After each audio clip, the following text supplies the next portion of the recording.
Hey everybody, today we're going to do something kind of fun. It's called Wild Rice Pecan Waffles. Very healthy, very good for you, and actually it's an interesting dish all the way around. We'll show you, we're going to have a little fun with this one. Okay, first off, wild rice, what is it? Well, wild rice is actually like a really good, healthy, nutritious rice.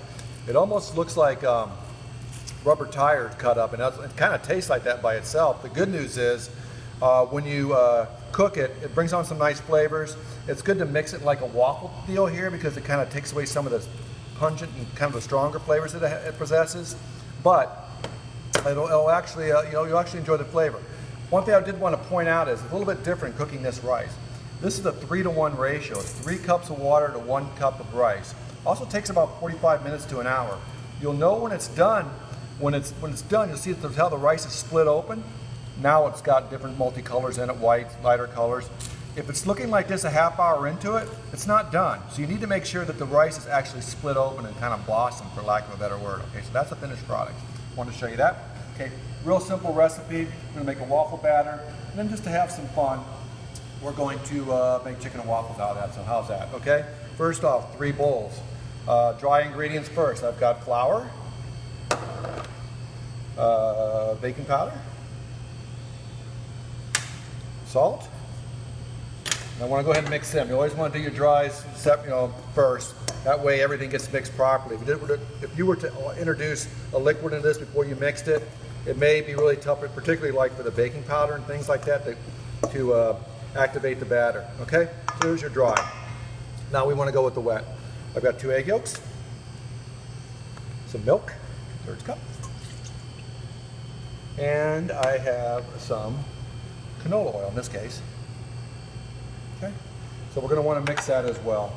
Let's go ahead and mix it, break those yolks up, and better serve it. There. Okay. Be careful not to splash over my nice clean station, guys. Okay, now guess what? Wet into dry.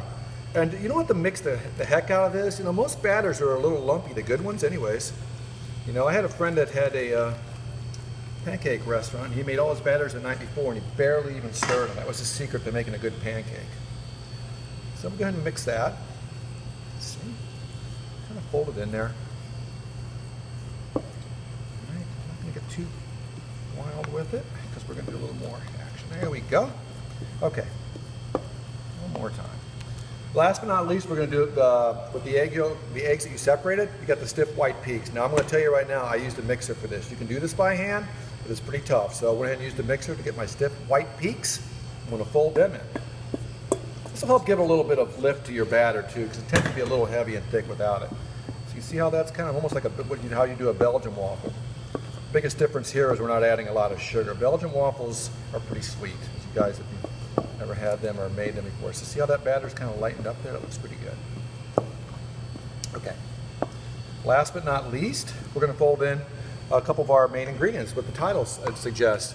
Pecans chopped, and a really generous amount of that wild rice I talked about. That's 1.5 cups. So you think, oh my goodness, that's going to be awful. It's not. Let me tell you, you almost disappear. It's a good way to get this if you have small children, if people don't like to eat healthy, you can sneak this stuff in. Okay? Fold that all in.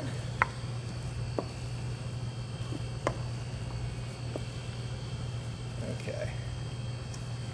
All right, so there's your batter.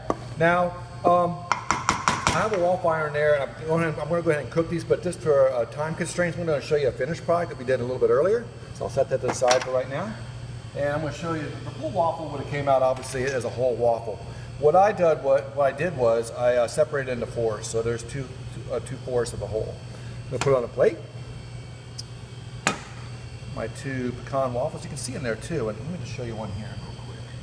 When you bust it open, you can see all that's going on in there. That rice, see that rice all incorporated. You're not going to taste it that much. It's interesting in a way. And I went ahead and I baked and put with the buttermilk marinade some boneless chicken thighs. So we'll go ahead and just cut them on the bias.